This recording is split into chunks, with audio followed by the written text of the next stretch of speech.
एक पत्र आया है, बड़ा सुंदर है, देखिए।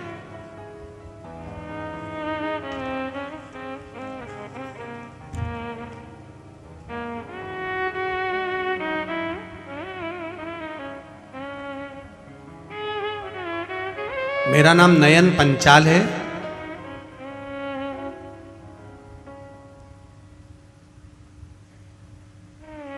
अहमदाबाद वस्त्रापुर से हूँ। मोबाइल नंबर ये कहाँ है? आप ही हैं? दोनों हाथ हिला दो एक बार। श्री शिवाय नमस्तुभ्यम। श्री शिवाय नमस्तुभ्यम। मंत्र का क्या बखान करूं मैं, शब्द नहीं है। हम कनाडा टोरंटो में थे, वहीं मेरी पत्नी को पीलिया हुआ, उसे अस्पताल में भर्ती किया गया। डॉक्टर ने बताया कि इसे तो पेट में गठान है और कैंसर की है। कनाडा टोरंटो के बड़े से बड़े हॉस्पिटल में दिखाया गया और उसको कैंसर और कैंसर की गठान बताई गई। हम उसे इंडिया लेकर आए। यहाँ के डॉक्टरों को भी हमने चर्चा करी, उन्होंने भी कह दिया इसको ऑपरेशन करना पड़ेगा, इसके पेट में गांठ है और वो कैंसर की है। तब मेरी पत्नी की एक सहेली, उसने बताया कि श्री शिव महापुराण की कथा आस्था चैनल पर आती है, कभी समय मिले तो उसको सुनो और शंकर भगवान पर एक लोटा जल चढ़ाओ, श्री शिवाय नमस्तुभ्यम का जाप करिए और एक बेलपत्र शिव पर चढ़ी हुई भगवान शंकर से कहकर कि बाबा आप महामृत्युंजय हो और आप दुनिया के दुख हरने वाले हो, मेरा भी दुख, मेरा भी कष्ट हरिए, बाबा से प्रार्थना करें। तब हम शिव जी पे चढ़ा हुआ जल चढ़ाने लगे, अहमदाबाद के डॉक्टरों को दिखाने लगे।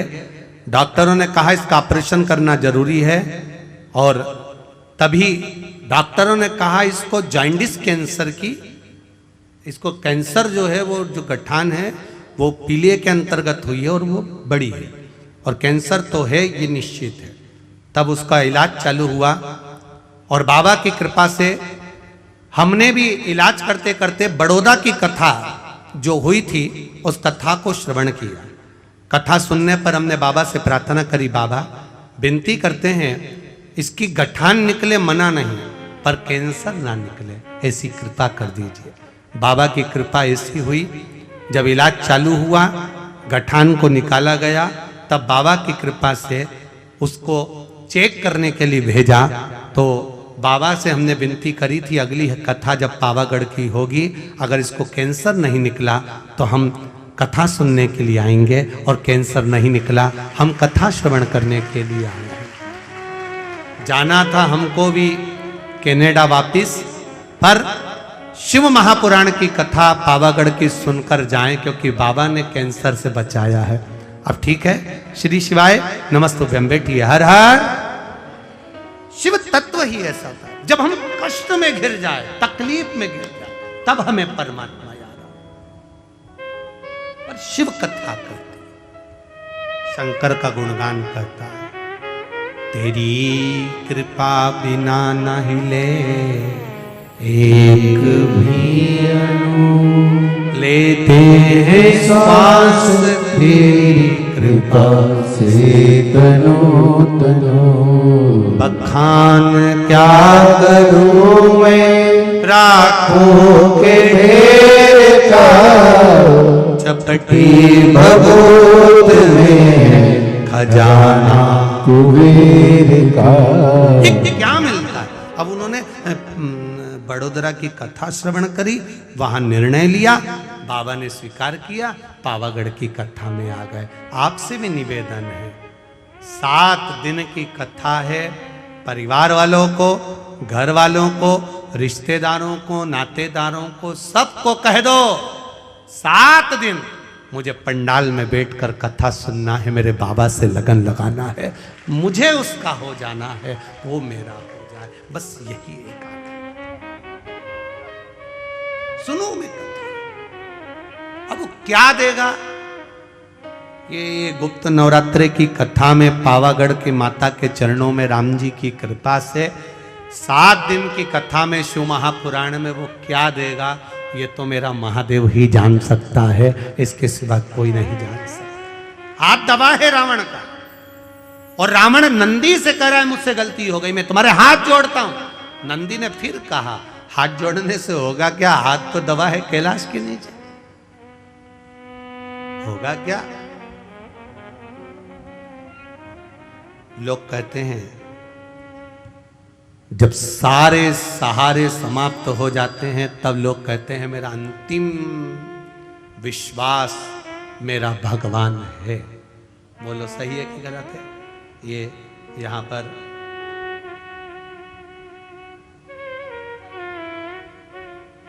राहुल कुमार जी बैठे हुए हैं। राहुल जी कहाँ गए? और जयंती भाई जी बैठे हुए हैं, संजय कुमार जयंती भाई जी। तो जब महाराज जी इन्हीं के स्वास्थ्य में गड़बड़ हो गया था, संजय जी के भयंकर कोरोना, भयंकर तकलीफ, हॉस्पिटल, डॉक्टर ने भी जवाब दे दिया।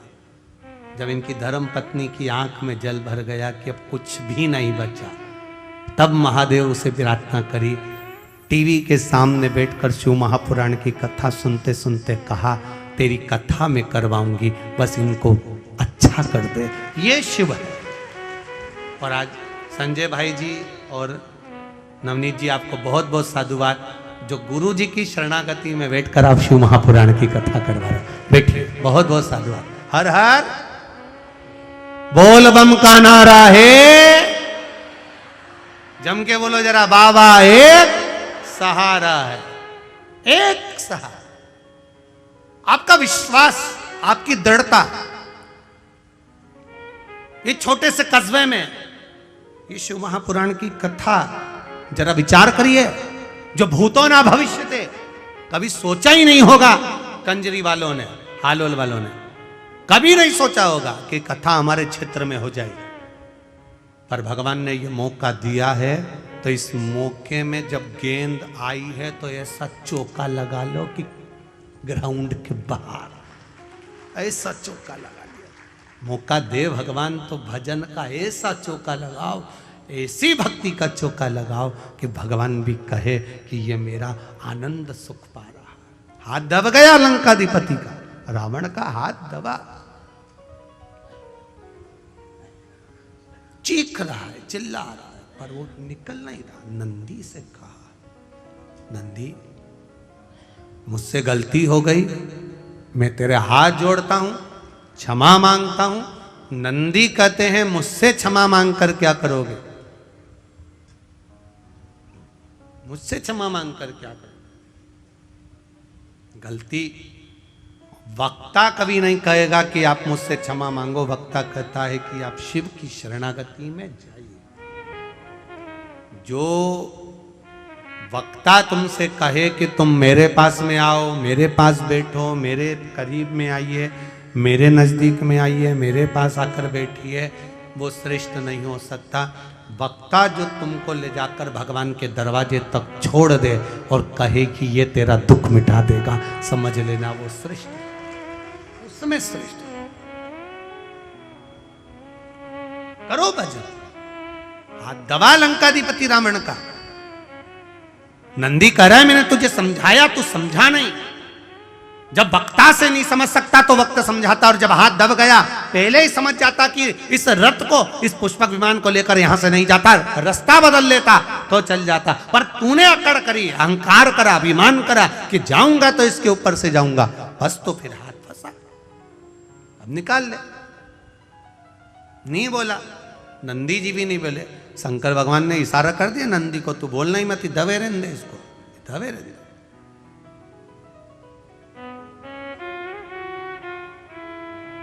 जब अभिमान वाला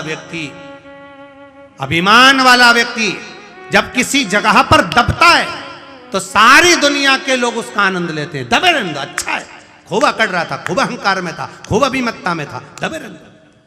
महादेव उस समय पर नंदीश्वर से कहा, तू रुक, इसका अभिमान तोड़ना जरूरी है।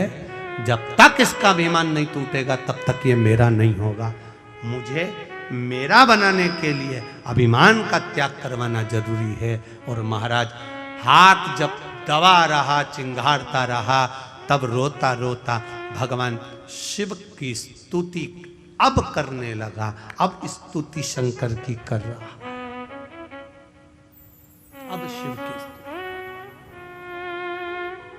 शीश पे गंगा है, गले में रुद्राक्ष माला है, शेषनाग सर्प तुम्हारे कालिया गले में पड़ा हुआ है। हे शिव करुणा करिए, हम तो आपके हैं, हम जान नहीं सकते, हमसे गलती हो गई, क्षमा कर दो।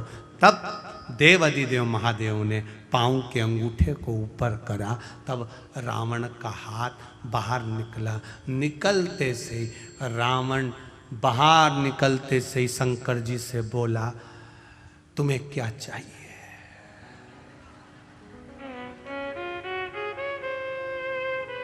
अब बताओ,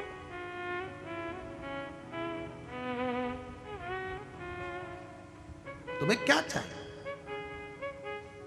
एक ऋषि वशिष्ठ बाबा ने दशरथ जी महाराज से कहा कि पुत्र कामेष्टि यज्ञ करवा संतान की प्राप्ति के लिए। अब जरा विचार करिएगा, यज्ञ कराया किसने था? कौन से ऋषि थे?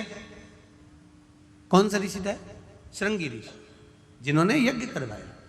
तो श्रृंगी बाबा, अब जरा विचार करो, पूरे पृथ्वी पर, पूरे नगर में, अवध में चारों तरफ सूचना करी गई कि दशरथ जी को पुत्र कामेष्टि यज्ञ करवाना है, दशरथ जी को पुत्र कामेष्टि यज्ञ करवाना है, दशरथ जी को पुत्र कामेष्टि यज्ञ करवाना है। एक एक विद्वान के पास में सूचना गई कि दशरथ जी को पुत्र कामेष्टि यज्ञ करवाना है। यह यज्ञ कोई साधारण व्यक्ति नहीं करवा सकता, यह यज्ञ कोई साधारण सा इंसान नहीं करा सकता। इस यज्ञ को कराने वाला वो होगा जो यज्ञ कराएगा। जिस भूमि पर यज्ञ होगा उस भूमि को जो कराने वाला यज्ञ करता है वो उस भूमि को जीवन पर्यंत छोड़कर नहीं जा सकता। जीवन पर्यंत जब तक उसके प्राण ना जाएं तब तक वो भूमि को नहीं छोड़ सकता। ऐसा विद्वान कोई मिलना चाहिए जो दशरथ जी के पुत्र कामेष्टि यज्ञ को करवाए। बड़े बड़े विद्वानों के पास सूचना पहुंची, बहुत विद्वानों के पास सूचना पहुंची, पर सब ने मना कर दिया। हम पुत्र कामेष्टि यज्ञ नहीं करवा सकते, हम करवाएंगे तो हमको वहां रहना पड़ेगा जीवन पर्यंत। यज्ञ कर्ता को जीवन पर्यंत उस भूमि पर रहना पड़ेगा, पांव बाहर नहीं निकाल सकता, उसी जगह पर रहना पड़ेगा। कहां जाऊं? कोई ने हां नहीं भरी कि हम पुत्र कामेष्टि यज्ञ करवाएं। तब गुरु बाबा ने कह दिया, आप जाओ गंगा के तट पर, बड़े आनंद से वहां श्रृंगी बाबा मिलेंगे और श्रृंगी ऋषि पुत्र कामेष्टि यज्ञ करवाएंगे। उनसे बात करो, बोलो उनको, कहो उनको, करो विनती। श्रृंगी बाबा के पास में सूचना गई, पर यज्ञ के लिए भूमि वो चुनी जाए, पुत्र कामेष्टि यज्ञ के लिए वो भूमि चुनी जाए जिस भूमि को श्रृंगी बाबा को दिया जाए और श्रृंगी बाबा उस भूमि पर जीवन पर्यंत रहे। श्रृंगी बाबा ने कहा, मैं अपनी भूमि को छोड़कर नहीं जा सकता, अगर यज्ञ करूंगा तो इस श्रृंगेरपुर में करूंगा, इसी जगह पर करूंगा।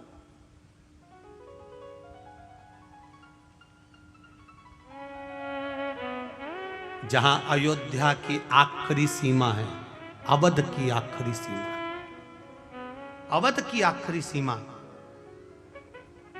उस अवध की आखिरी सीमा जहां है वहां पर बैठकर श्रृंगी बाबा पुत्र कामेष्टि यज्ञ करवाते हैं। तो दशरथ जी ने श्रृंगी बाबा से प्रश्न कर लिया, गुरुदेव मैंने इस यज्ञ के बारे में सुना है, जो यज्ञ कराएगा वो यहीं पर रह जाएगा, यज्ञ कर्ता को यहां रहना पड़ेगा, बाहर नहीं निकल सकता, एक पांव बाहर नहीं कर सकता। जितनी भूमि पर यज्ञ होगा वो भूमि उसकी हो जाएगी और वहीं उसको रहना पड़ेगा, उसी जगह पर। पहले ये नियम था सनातन धर्म में, आजकल तो वो नियम समाप्त हो गया। पहले जिस भूमि पर यज्ञ होता था वो भूमि यज्ञकर्ता की हो जाती थी। पहले ऐसा नियम था, उस भूमि पर जहां यज्ञ हो रहा है वो भूमि उसकी।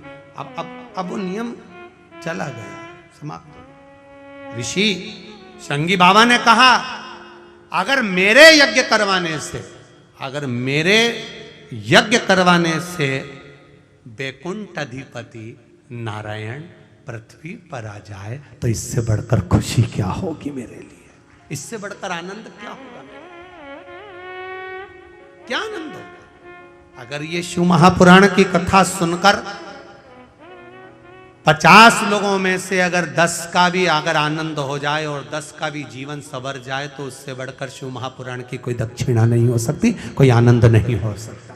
संवर जाए अगर इन संतों के आने से, इन साधुओं के आने से, गुरुजनों के आने से, अगर इनके दर्शन से, इनके प्रवचन से, इनके शब्द से 5 भी अगर संवर जाएं तो उससे बढ़कर कोई सुख नहीं हो सकता, उससे बढ़कर कोई आनंद नहीं हो सकता। करो भजन, करो भक्ति, करो स्मरण। दूसरा प्रश्न फिर दशरथ जी ने करा श्रृंगी बाबा से, गुरुदेव आप यज्ञ करा रहे हो, आप यज्ञ करता हो, इस यज्ञ को करने में कितना समय लग जाएगा, इस यज्ञ का समय कितना है? तब गुरुजी ने कहा, श्रृंगी बाबा बोले जब भक्ति करने बैठो, भजन करने बैठो, स्मरण करने बैठो, कीर्तन करने बैठो या दान करने के लिए बैठो, तब समय मत देखो, घड़ी मत देखो और कीमत मत देखो कि दान की गई वस्तु कितने की थी, उसकी कीमत का नहीं देखो, घड़ी नहीं देखना, समय नहीं देखना। भगवान के भजन करने का समय नहीं देखा जाता, माला जपने का समय नहीं देखा जाता, ठाकुर जी के श्रृंगार का समय नहीं देखा जाता, भगवान के दर्शन का समय नहीं देखा जाता, कथा श्रवण करने का समय नहीं देखा जाता, संत सदगुरु की शरणागति में जाने का समय नहीं देखा जाता। क्यों? इनके लिए समय की सीमा क्यों नहीं होती? क्योंकि मौत का भी कोई समय नहीं होता कि किस समय पर मृत्यु आएगी। अगर आपने घड़ी देख ली कथा सुनने के समय पर, आपने घड़ी देख ली दान करते समय पर, आपने घड़ी देख ली मंदिर जाते समय पर, आपने घड़ी देख ली दर्शन करते समय पर, तो मृत्यु के समय पर भी आप क्या घड़ी देखोगे? नहीं, अभी 8:45 बजा है, नहीं मरूंगी।